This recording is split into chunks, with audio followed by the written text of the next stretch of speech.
And we are here, an incredible personality joining us today, Alvaro Rojas of I don't Wanderreds. know about incredible, but yeah, thank you so much for having me, Stefan. We, And yeah, we you pronounced my name perfectly, by the way. that'll be the limit of my attempt. I dreamed of learning Spanish for years, and the moment that dream ended was setting foot in Equatorial Guinea, because I That's realized it. that the greatest motivation I would have of every country that is Spanish speaking was then for the first round at least completed. I'd still like to pick it up, but I even Yeah, spent 9 months living in Miami and you tried. but I was actually flying to China for business so regularly I kept missing the classes and I tried to learn at the supermarkets, but that actually puts me into I had no idea until learning more about you that you went to college and maybe a place Yes. you wouldn't predict, but the neighboring state of my home state of Minnesota. The U.S. Oh, is really? known for terrible reasons. So tell us about Wisconsin. So yeah, I went to middle nowhere, Wisconsin. I think we could maybe go back a year before that. I Hmm. did study abroad in France, the south of Oh, France. Yeah, my dad was really stoked that I would be studying law in France, and he wanted me to learn French a little bit more and like get into the French culture. So he suggested, yeah, pick like a student city away from the coast, and I hmm. picked Montpellier. He thought that would be like Toulouse, like somewhere in the center of France, but it was like almost. It's not exactly in the coast, but it's like 10 kilometers away from the coast. So that technically wasn't a coastal city. When he realized where it was, he was so pissed. The next year, when I wanted to study in the U.S., he mandatorily, explicitly said, "You need to go somewhere where it's cold."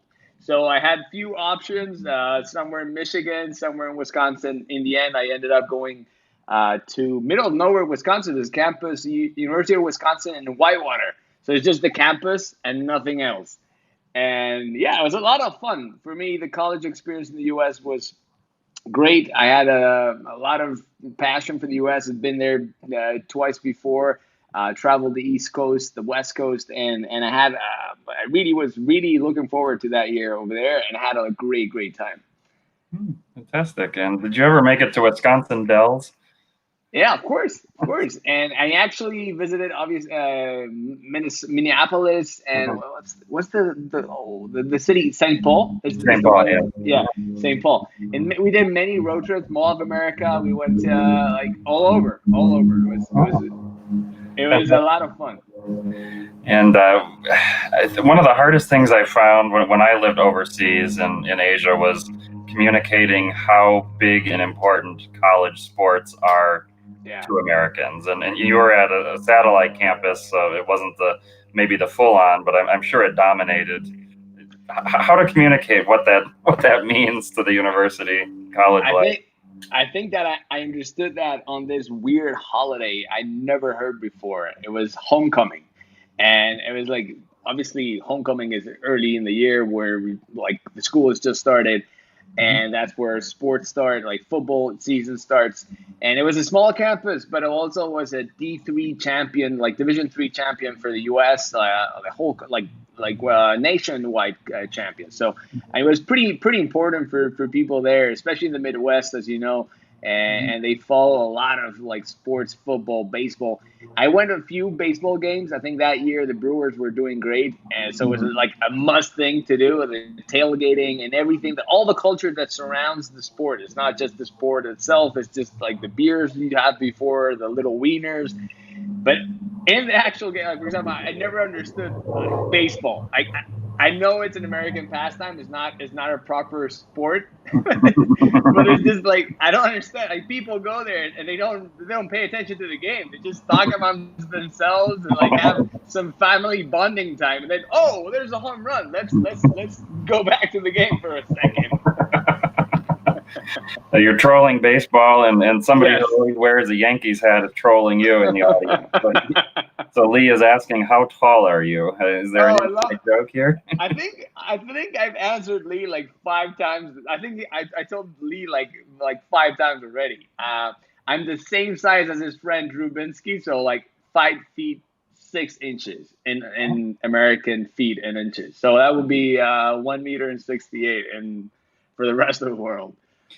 And since we're objectifying you, Instagram star Devjit is saying, fancy seeing you without your beard, but it's not quite without your beard. Well, I have like a 3-day something going on. So my 2-month daughter, she didn't dig my big beard. She felt it was a little bit off-putting, so I just shaved it off. But I think this one is a little bit itchier on her. But it just feels fresh for the summer. That's why I had it. Oh, fantastic. And how is the summer? You are in Madrid, as I understand, and starting to take some local trips? Yeah, so obviously 4-month really hard lockdown here in Spain. It was hard for me after visiting every country, finishing in December, starting to draft the book in early January or February. I went to the Holi Festival in India, and that's where the pandemic went haywire and everything like started going crazy, all the travel restrictions. I decided to go back home just in time for our lockdown, and that was 4 months of like not leaving our homes here in Spain.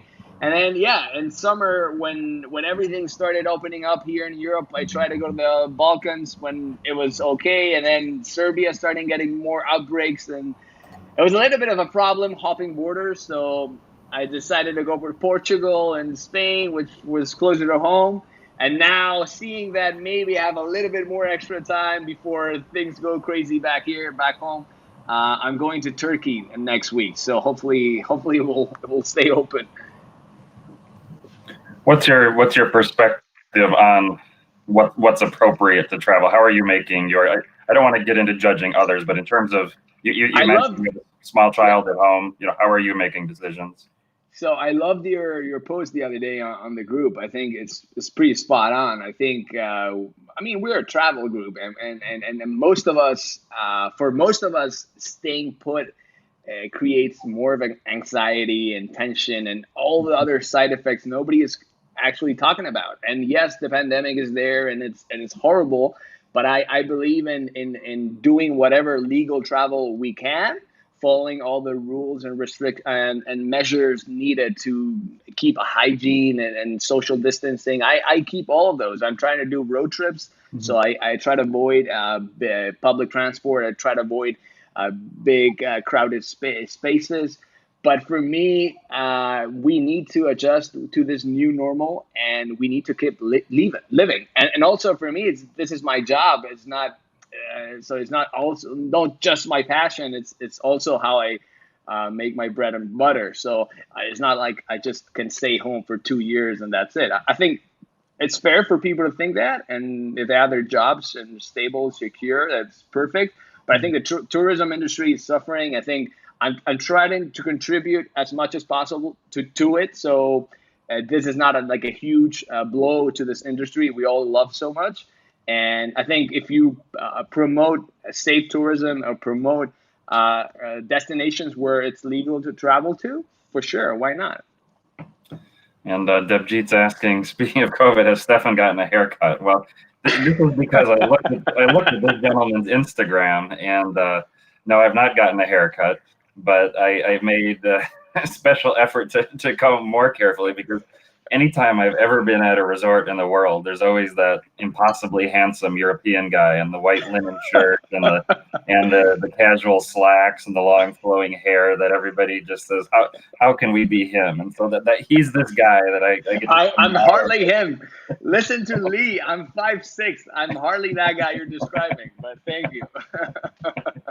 But yeah, I've not received spousal authorization to get a haircut. Every evening we walk by a barber shop and she says nope. And you applied, but still nothing. We got past her birthday. Next week is wedding anniversary. I keep hoping at one she's going to say, "Okay, you've gone this far. I give you dispensation." Perfect. Go ahead. This much. You can cut this much. So you capped off the journey of every country late last year, but I want to ask first about Turkey, and maybe this is the first big one of not having that pressure. And you mentioned nomad mania regions becoming of interest. How is this next phase of revisiting destinations, both personally and Yeah. professionally, going to look? So I think this is a great topic, and I love it. Is what I'm thinking of every single day. Obviously, when I was almost finishing, I had this huge worry that I wouldn't feel the same interest or thrill about new trips because everything would be revisiting a place. But like rapidly, and maybe COVID had something to do with this. Like this may be the only upside of COVID to us travelers. Like we're appreciating more every single little trip. So in the end, essentially traveling could be done anywhere. It could be done next door for a weekend, like a long weekend trip to the nearby region. So I think that's what COVID has brought us. I think that appreciation for little trips. For I would have never dreamt of spending my August holidays on Portugal, which is right next door. But it was a blessing in disguise. I loved it. We had time to go to the little villages and stop and eat. I mean, all these little things that we kept off putting off because we had like far over. And you're starting to go back and say, okay, let's try to like a more in-depth take on Turkey, for example, which is a great place. And on my experience, I've been like 4 times in Istanbul, but I never got past Istanbul, and it's Wow. crazy. Yeah, it's crazy. So now I have this like, well, Turkey is a great example. Like I have a few countries where I really can go and explore so much more. But there's other countries like Romania where I spent like 2 weeks and I saw pretty much all the country, but except the north. And then the north ended up being for me my favorite part of the country when I came back this second time around. So That would be like what, Suchiava, that yeah, region? Ah, yeah. yeah. So the churches in Maramuresh, so the north west, and then the painted monasteries in Suceava region. So it's like Bukovina and Maramuresh, and it's like west and east, and both are in the north.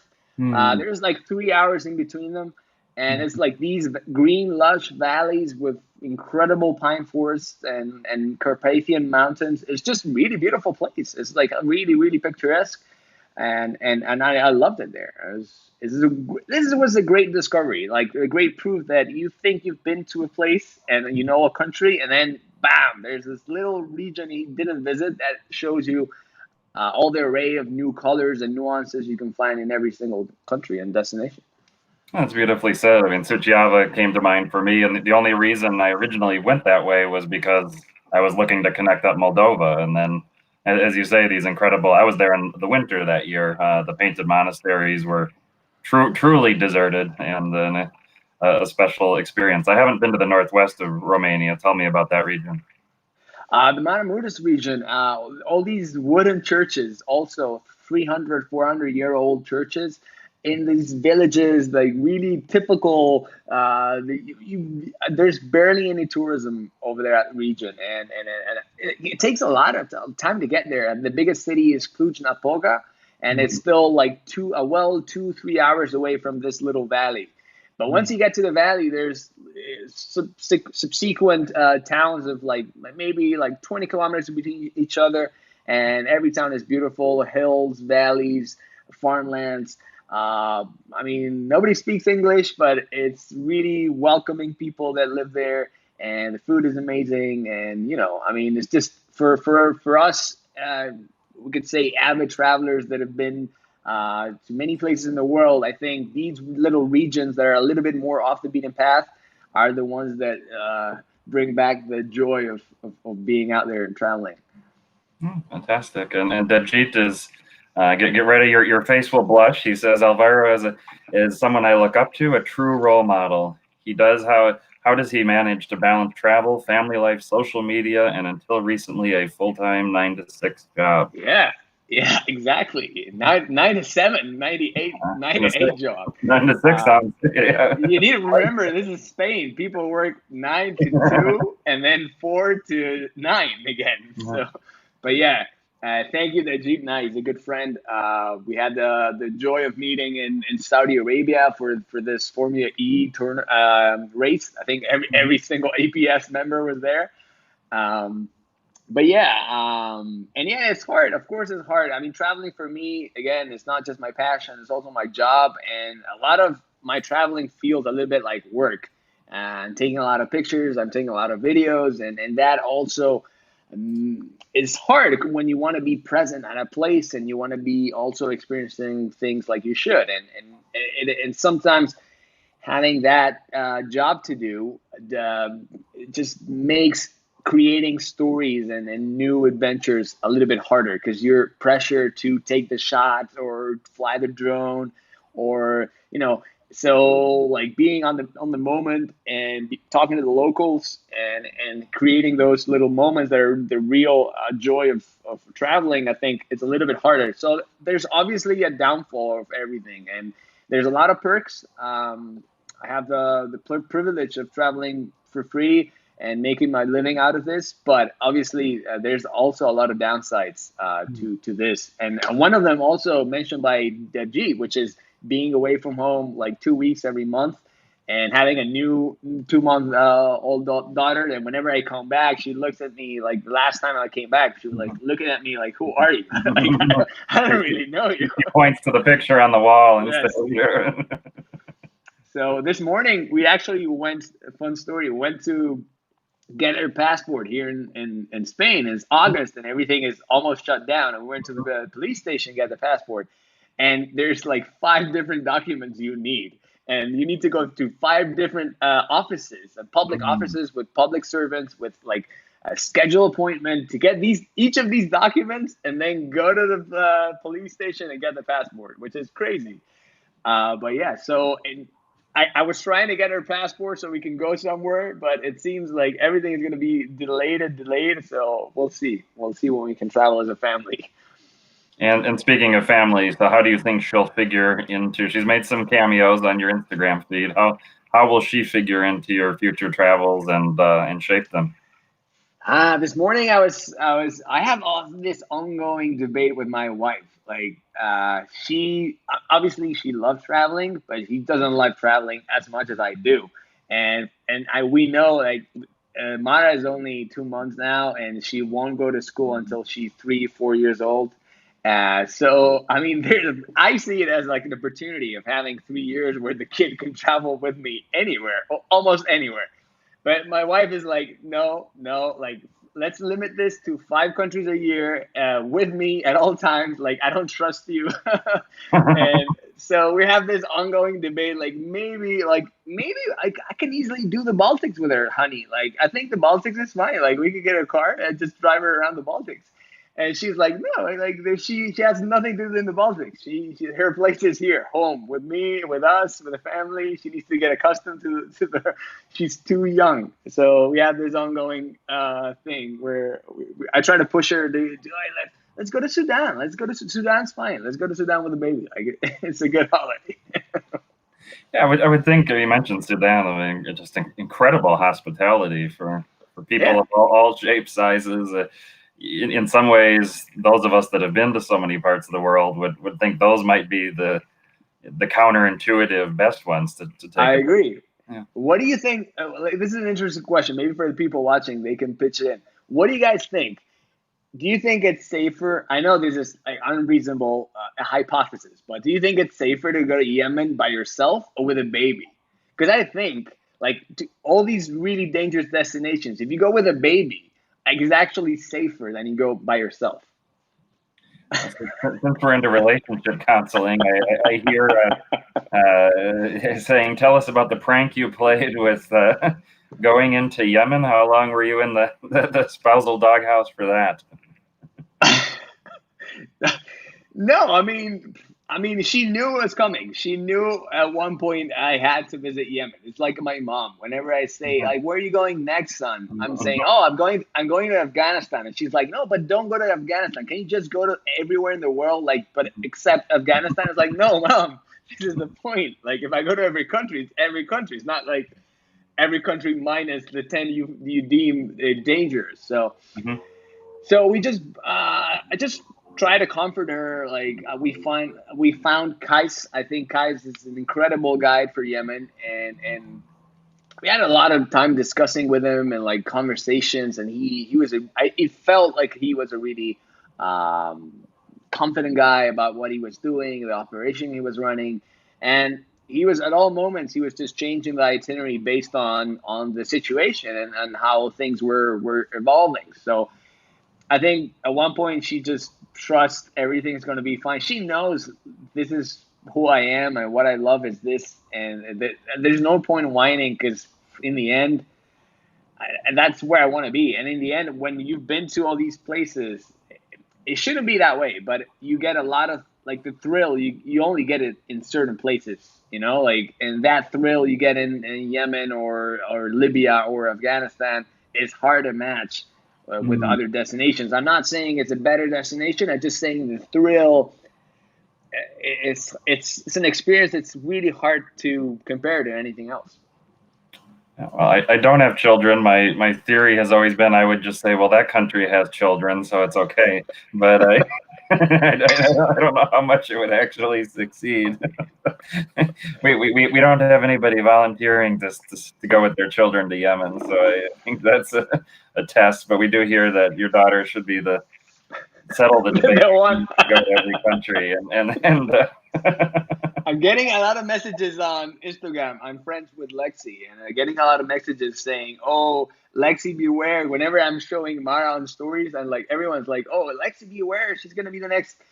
I don't want her to be the next youngest to visit every country. I just want to travel with her. And in the end, I think if you go to every country, it has to be up to the person. No, I mean it's 197. I don't want to drag her through every place. But I'm not necessarily Yemen. But I think I agree with you. Like whatever, Sudan would be a great place. I think it's a great culture shock, and maybe she's 7, 8 years, maybe 10 years old. She can get perception of the place and what's going on, and she can see it's different, but people are friendly, and so those feelings, those learning experiences, I think can be good for her. So not necessarily every country, but maybe picking like a selection, like a good selection of places. Right, and let's go to that moment in last December, just under the wire that you didn't know was coming. You reached your travel goal. Talk about how you structured and approached that, going from whichever baseline to 197. I think so. So the feeling of stepping foot in the last country. I don't know for you, but for me was like no big deal. Like that last one was just one more.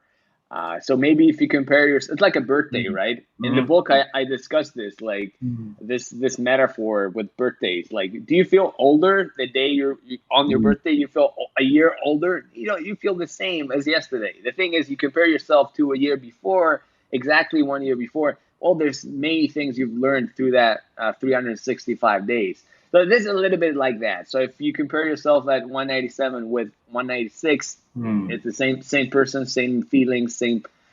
I took a month before in November. Just I left it blank. My schedule was finishing in West Africa in Senegal in October, end of October, beginning of November, and then having a full month until I went to Cape Verde. A little bit counterintuitive because Senegal to Cape Verde was like a straight direct flight. But I wanted my friends to join me on that bank holiday in December. It was like I also wanted to send like a breather between West Africa, which was a little bit crazy, and then the party itself, which is the last country. And I also left that month in there just in case, visa didn't come through or something went wrong. I couldn't like check off one of the last ones. But in the end, everything turned out fine. I went to Japan for like a holiday, more like a holiday celebration. And yeah, Japan was supposedly my favorite country. That's why I wanted to go back just to make sure. Is it still my favorite country? And then there was a lot of doubts, man. Like I felt like, I don't think it's my favorite country anymore. I love it, but it's really hard to pick just one. Like really, really hard to pick just one. I don't know about you. What do you have a favorite country? I lived in China for a decade and speak the language, and so that experience is so much greater than places where I don't speak the language, and for sure, the food, the variety of the regions. It's still rural China. There's so many places you can go. Yeah, I agree. Yeah, I think that could be it. But we've for got me, another favorite question. Wasim is asking your favorite country in the Maghreb region.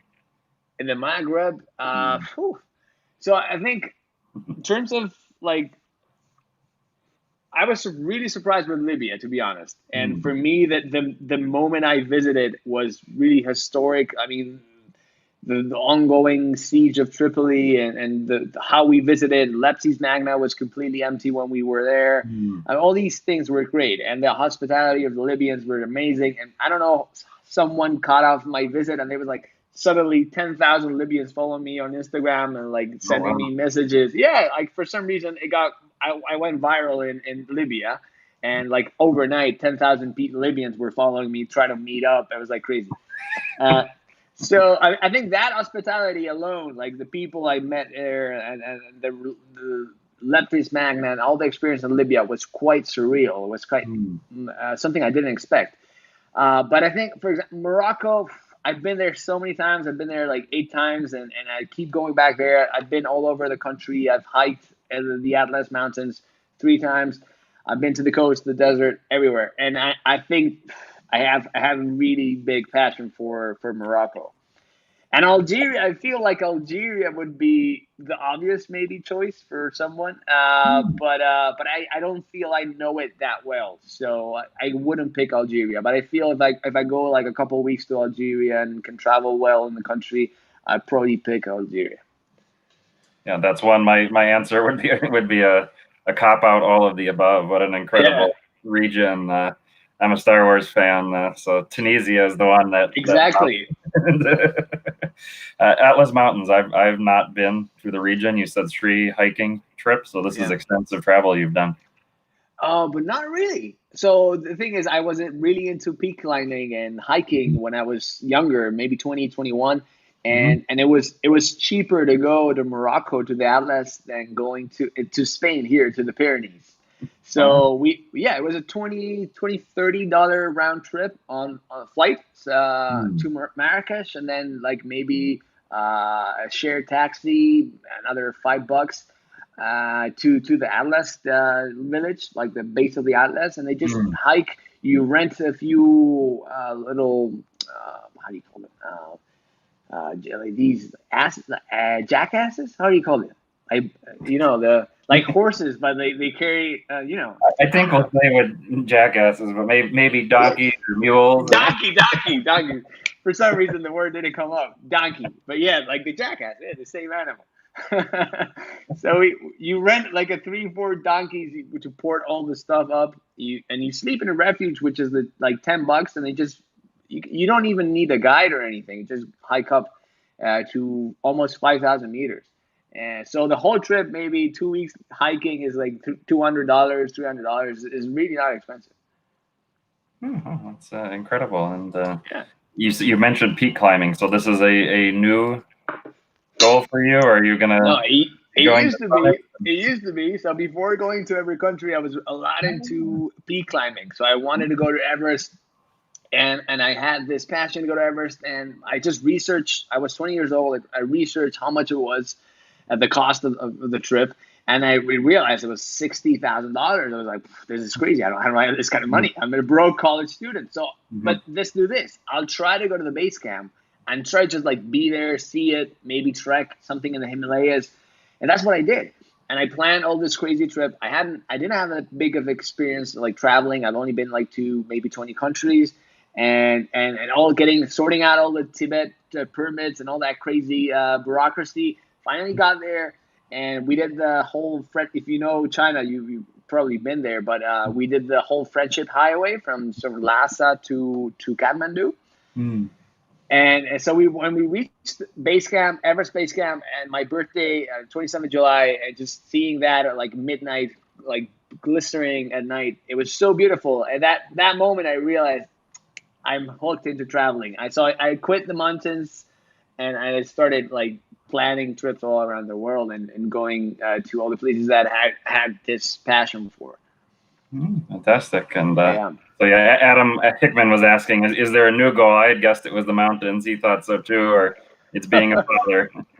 So I don't know, like Adam, maybe. I'm not saying like there's a few mountains I really want to do. Obviously, the 7 summits like Aconcagua, maybe obviously McKinley, Kilimanjaro. I haven't done any of them. Mm. So why not do the 7 mountains? Leave Everest for the end because still don't have the money. but but yeah, like it will be a goal. But the thing is, I'm not fit enough. I used to be fitter, and now I'm just way out of shape. And whenever I go hiking, my knees really swell up. So I don't think I'll be able to. I guess it's a personality trait when Devjit is saying, if we give you ideas, you'll be Spain's most prolific father. For some reason, But asking about your social media is another question coming in. So do you have a systematic approach to expanding your presence on social media to ultimately become a star of all sorts? As in, was it an ambition all along, or is this something that happened organically? Or what was the eureka moment? Maybe 10,000 Libyans following, I'm not sure. So, big social media following. So I think it's a good question. But I think so. I really tried in the beginning.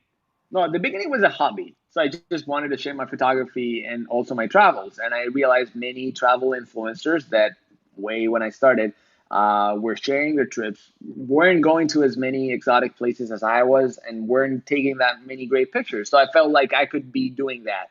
So I started sharing my travels for the typical thing, a typical blog with your friends, your family, stuff like that. And then that was casual, just doing, but I did it really, really, I took it seriously. I did it professionally. I found a name. I did a brand, a whole thing, and the captions were thought out. The posts were all planned out, and so I did it. I took it seriously. All my friends were making fun of me, but I didn't really mind. Yeah, I just felt it was planned out. yeah, but I really felt it was like a nice way to share the stories and the travels I was doing. And then it slowly started to pick up. Social media was way different. The algorithm on Instagram was way different than it is right now. And then I did take it a little bit seriously in the sense of like trying to actively grow. And I did all the naughty things people shouldn't do on social media: follow, unfollow, like every single account. Like I was really engaging a lot. And at one point I just realized, well, this is pointless. I shouldn't be doing this. I lost all the passion for why I was doing this in the first place. And I just went back to just casually sharing stories, pictures, and things I loved. And then it was more a little bit of luck, I guess. I don't know. Like some of the trips caught up, and yeah, when I was closer to finishing the goal, the stories were just like ramping, and maybe the news here in Spain. I got into TV, the media, the newspapers. So stories started sharing, and also Libyans. And whenever you're finishing every country, it's like the news are easy to share. Once you're done, like the question the person was asking, I can't see who's asking questions, but the person that was asking this question, like what's next? I don't know. It's not my plan to be a multifaceted travel guy. But I definitely, if you ask me, like, do you want to be a recognizable figure here, especially in Spain? I want to be that guy in Spain when people think about traveling, they think about me. Yeah, sure. So I want to be that recognizable figure here, but still, my channel is all in English. So I want to do, I don't know, like getting the book out in Spanish, trying to get into maybe a TV show. Yeah, these are goals in the short and midterm future. And Angel is asking, how much of your content is in Spanish? How do you decide Spanish versus English? Wow, it's crazy. So initially, I just went for English because it's obviously a global language and you can reach more people. It was, for me, I took a little bit of time to like think about this. It's true that Spanish also has a small, like the niche is smaller. There's less people doing things on Spanish, but then I felt like I don't want to be limited so much, and all the groups or travel sphere going on were in English. So I was like, I don't want to be just doing this on Spanish. So I started sharing in English. Then I started doing posts in both languages. So my posts are both in Spanish and in English. The problem is stories have such a big weight now and all the videos and everything. So I need to pick a language. And in the end, it's been English just because it's where most of my followers are from.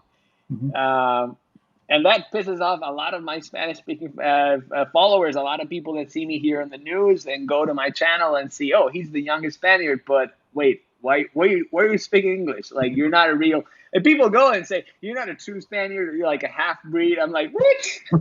like half, like all these racist, demeaning DMs I get every single day. It's like, what?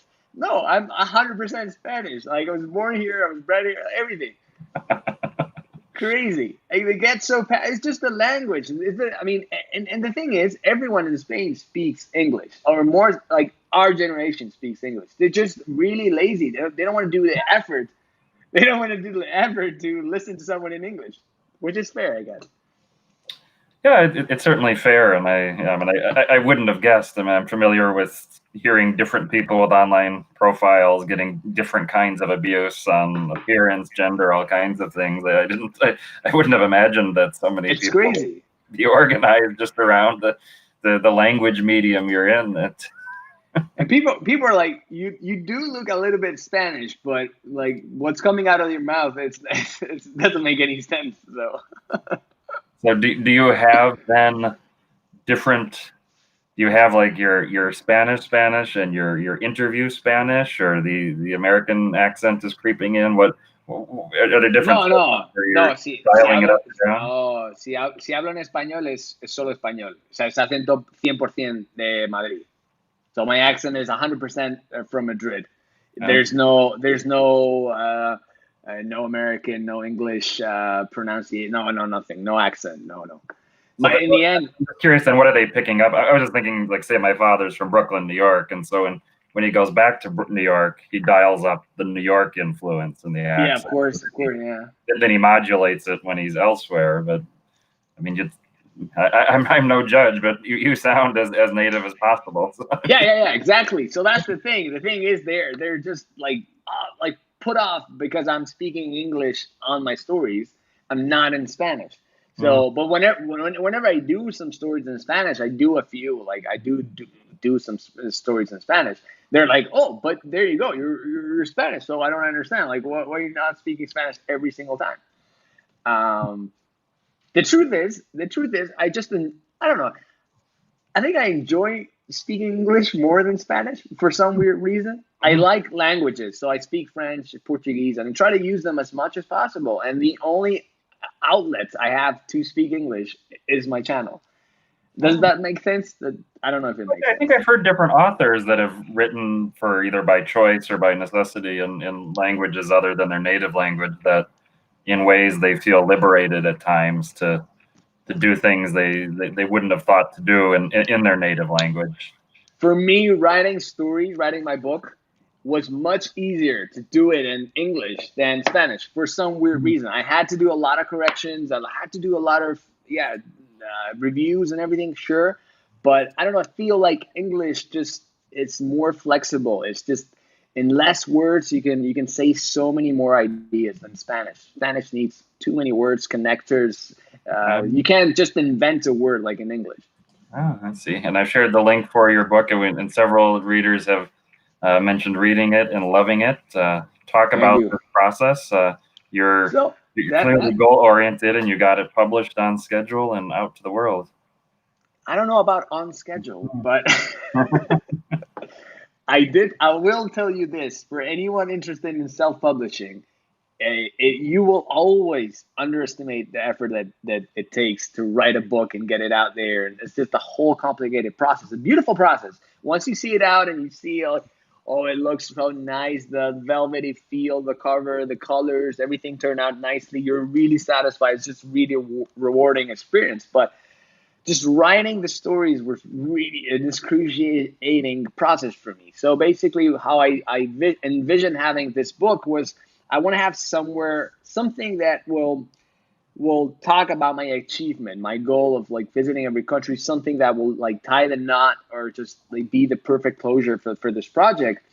And so I always wanted to write a book. And the initial idea was writing eight stories about 8 countries that really impacted me, where I learned something, where I met someone, a little bit of everything. No, so there will be like 3 chapters within each of these sections. and just talk about like the diversity of the world through 8 countries. And then I realized it was impossible. I couldn't pick 8. There's no way I could just like cut it down to just 8. So in the end, I was like, what if I just write a story about each one? And then I started playing around with this idea of having stories. And then a lot of my friends told me your pictures need to be on the book because that's what you do best. Like no offense, you're writing. We don't know if you write or not, but the pictures we know they're beautiful. So you need to have both things complementing each other.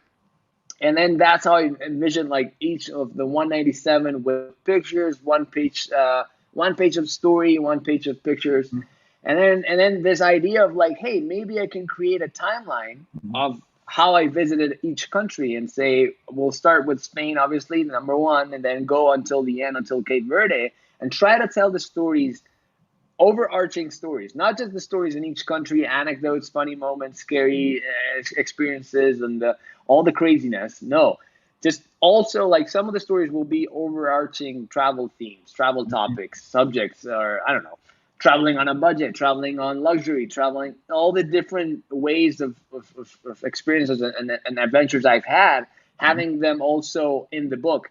So I have a little bit of everything. There's a little bit of like the travelers debates. There's like my views on takes about on how I envision traveling and the learning experiences and the learning lessons I've had through all this experiences and time. Wonderful. And the print quality, I mean, this does not look like the No, it's good. It's really good. It looks like the editor of the Monocle published it, and I mean that in the highest compliment. Yeah, I don't know. I mean, I don't know if you can see the quality, but it's like if it's full color. It's like 400 pages of full color. It's over 350 images. It's a really good product. That's why it's really difficult. This is not a business. It's not a business. This is just like a little side project for me. Like in the end, you can only print like a couple thousand copies. There's no way you can print any more. And then shipping them worldwide is just incredibly expensive. So in the end, it's just a nice way to like, for those people that have been following me, my travels, they really want to have this piece of novelty book. Then it's just a nice gift also for any travelers that want to, you have a friend that travels a lot. I think it's a great gift for them. So it's more that it's the novelty. It's not really you can't really make money out of selling a book. And I guess that's an inopportune time to ask. Eric Foottrip is saying, can you repeat the special EPS discount code for your book, please? The discount code is, well, I mean, I'll put in a 10% discount. I mean, there's not much I can do, but I'll give you a 10% discount. I'll work on it tonight if you guys are interested. Everybody's looking for a deal. I also wanted to ask about. There's a number of comments about the language question we were talking about, and there's that struggle for learners about which Spanish to learn and how to adjust. And Ben Sand is asking about South Central American countries, which is the hardest for you to understand? That's a great question. And it's something I really love. I guess every native, for any language, if you have the privilege of like traveling and having your language in different countries, I think it's really one of the passions of traveling the world. For me, there's always that special connection you were mentioning with China. I went to Cuba, and it's like I think the experience for Cuba, for an American that doesn't speak Spanish, will be incredibly different to mine, because I just go there and they just like connect, and they have all these inside jokes, and like everything is just like feels different, no? So it's been a privilege for me to go to the Americas and travel there and have all these people speaking the common language. It is true that there's a lot of differences, but also it's really beautiful to see all the local words and how they change them in their countries, and how you say have sex in one place and how you say it in Spain, have all these well, now we know how you go viral. You have a how to say sex in every exactly country. But I don't know, for any Spanish speakers out there, for example, if you go to Argentina, for them coger is having sex, coger, but coger in Spain is just grabbing something. I'm just grabbing this Ah, cork. I'm grabbing this pen. So when a Spaniard visits Argentina, this false friend is always there, and they're always making fun of us. Like, okay. I want to pick up your friend for this. Are you gonna fuck my friend? So Yeah. all this is like constant. So all these things are really, really hilarious once you're traveling the Americas. But I'll say, sorry for my French. I will say that the countries with like harder to understand for a Spanish traveler from Spain would be the Dominican Republic was really hard, and probably Puerto Rico maybe. Venezuela, I mean, Venezuela's quite, no, it's quite smooth. I think the Dominican Republic will be the hardest to understand. Maybe some Central Americans, maybe too. I don't know. So with DR, I mean, you have any theories? Is that just the local? Is that, I mean, they share the Hispaniola with Haiti. I mean, is it Yeah, I influence don't. from there, the U.S. that are mixing in, or just? I think probably the second thing you're mentioning. I think probably the U.S. culture is really present. Uh, I don't know what it is. I think just the way the Creole, also maybe the Creole languages that were there that influenced Spanish that might have something to do. I don't know, but I don't know the reason why. It would be interesting to know. DR is a country that many visitors think of the resorts and that experience, know something of the baseball culture. I don't get the sense that a lot of the visitors are making the effort to explore the country more deeply. What is your experience of DR? My experience my experience is not a great one. So in the book I talk about it's the chapter where I discuss. So I have a disease called ulcerative colitis.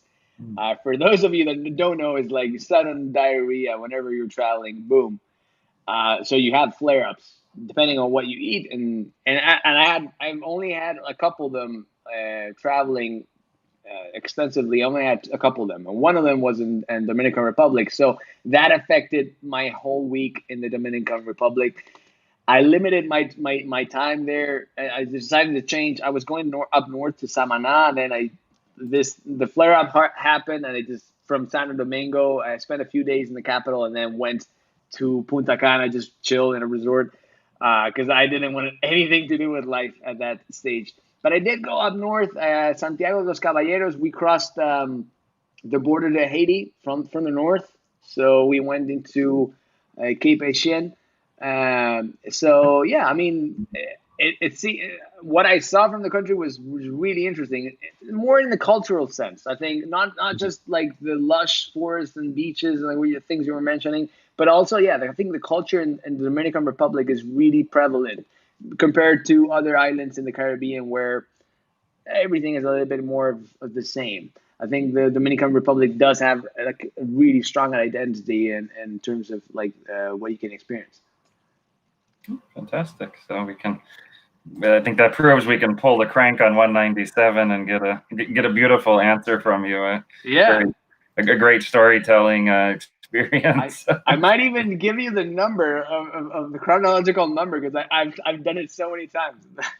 I'll let somebody in the comments pick that, and in the meantime, I'll say that people might not guess that you have a finance background. So yeah, but talk about how you're applying your CFO experience in a very traditional industry to the discipline of setting up your business. If we look at your site, you've got coaching, you're starting to plan trips, different services. I see a very disciplined business mind here, not just a wandering traveler.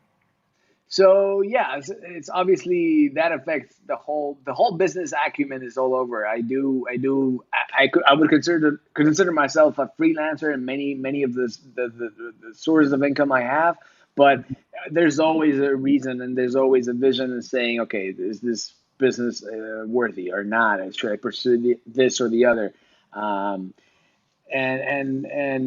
yeah, I mean everything right now is on hold, right, for COVID. But there's so many plans on the works, and the business acumen is also I mean, when I started collaborating even with like small travel brands and try to pitch to hotels or tourism boards, stuff like that, my pitch was more refined than the usual travel influencer pitches that they receive, and they will tell you up front, oh, you're really impressed by your media kit or how you presented the stat or the information, or how in the end many people just, and this is the problem with social media, many people just have a few followers and text these hotels and say, hey, I want a free stay. Yeah. I will do this promotion on my channel. And they don't really like understand. So my pitches were more tailored to each property, and explaining what we would do for them and how we would do that campaign, and like the points, like the actual business points we would stress. I think I mean, I wanted to understand where most travelers were coming from to their property, and like, okay, so I have these markets in my follower base, and we can tailor it to this and that. We can stress families, or we can stress couples retreat, or it was more of a thought through campaign. I think a lot of hotels initially, when I didn't have any followers worthy to like collaborate with any hotels or work with any hotels, but they appreciated this input I was bringing on the table and explaining these things to them.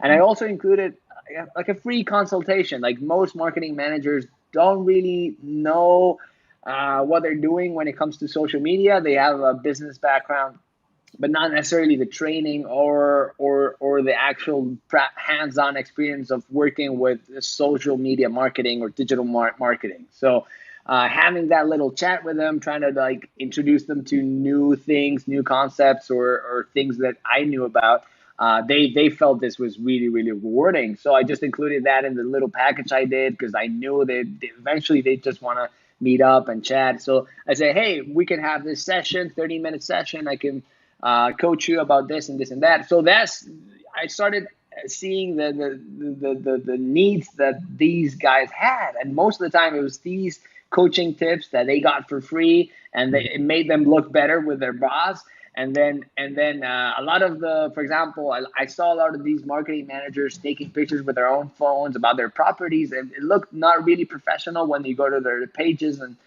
so I offered, hey, what I'll do is I'll just take pictures of your hotel. Like for me, it's no problem. I have a drone, I have cameras, I have all the gear already invested. I'll take professional pictures. I'll just give you the picture. Initially, when I was really, really starting up, and they saw this as a tremendous value, because for them, it's so expensive to hire a photographer to do all this work. And for them, they're just taking pictures on their phone. So I just noticed that there was this opportunity where they didn't have all their rooms filled up. Food for them is really cheap. So I saw this opportunity. They had things I treasured. I had things they treasured. So this exchange became really easy for me. And that's how it all started. Obviously, later you can sell the rights to the pictures if they want to use them on print. And there's many ways you can start, obviously, having rates for your services. But initially, if anyone wants to just start like doing this with any hotels, is worth a shot. If you like photography, if you know you have a good business acumen, and you can do a good sales pitch, try contacting a hotel your next trip and try setting something up with them, because maybe you can offer something you have some knowledge or some experience you have for them. So I think it's mutually beneficial. And then obviously, it goes without saying, a hotel is just a hotel. But then if there's some of them that can be an experience by themselves, and like a good overwater villa in the Maldives is just an incredible experience. So. Oh, and I think you encapsulated so beautifully there. And when you say very clearly on your bio, I work as a professional traveler, hate the word influencer. And I think the influencer mentality is following me. It's everybody's coming to me for something, and you're doing quite the opposite. You're finding value you can add to people. I mean, I can think these hotel marketing managers, when they got into the profession, 5, 10, 20, 30 years ago, it wasn't, part of, see 100 emails in your inbox from people asking for free rooms. And if you pick them, they're just used to reasons. They're used to buying print and stuff like that. So whenever all this started, is like, I get I just can't deal with all these things. And you see all these like one-liners. Hey, I have 100,000 followers. Can we get a 2-night stay on this? It's like, it's not even a pitch. It's like nothing. So it is pretty crazy. These are what people will do. But you were mentioning my finance background. I think that's more of my business acumen background. Like my actual finance background comes in with all my Excels. I have Excels for everything. I have lists. You can ask me for the costs of every single trip I've done. I have a little detail. That is the more financial. And for anyone's interest, I don't know, Adam, I may piss off someone by saying this, but I've spent 40,000 euros to travel to everywhere. Wow. Every country, every trip I've done, 40,000 euros. That's incredible, and yeah, we should dissect and get you to do an Excel class. I was recently in a One day we'll do another Q&A just on the Excel.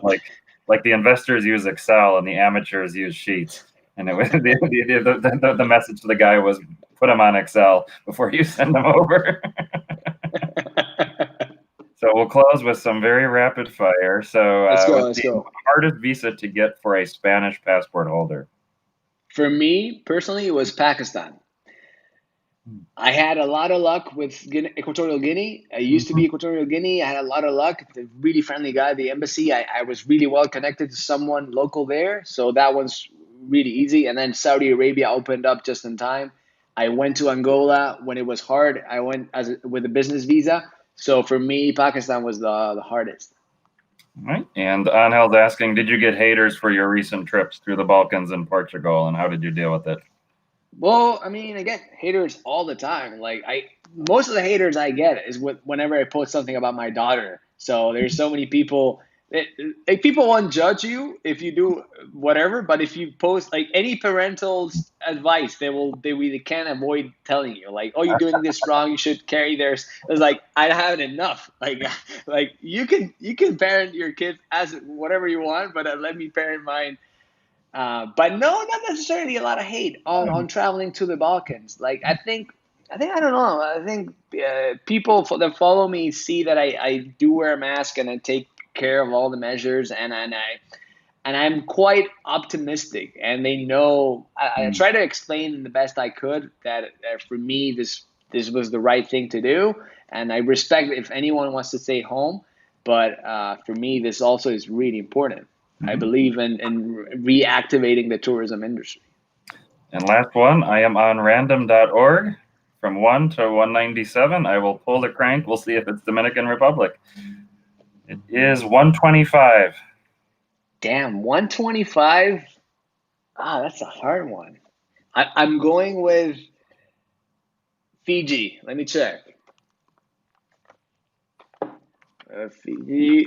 Oh, Nauru. Nauru, wow. And you have an Instagram. That's the same one I saw on Instagram, that same incredible photo. You make Nauru look beautiful, and it's not a landscape that makes that easy.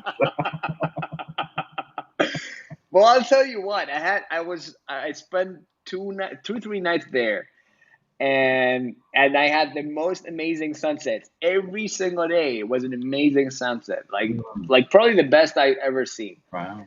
Maybe it was the season. I don't know. But yeah, Nauru, not one of the top countries for sure. Well, thank you. And as Adam says, keep up the good work and look forward to our travel paths crossing again someday. For sure they will. I hope to meet all of you that are watching, and Stefan, Adam, Debjit, all you guys. I hope to meet you guys sometime soon, somewhere exciting.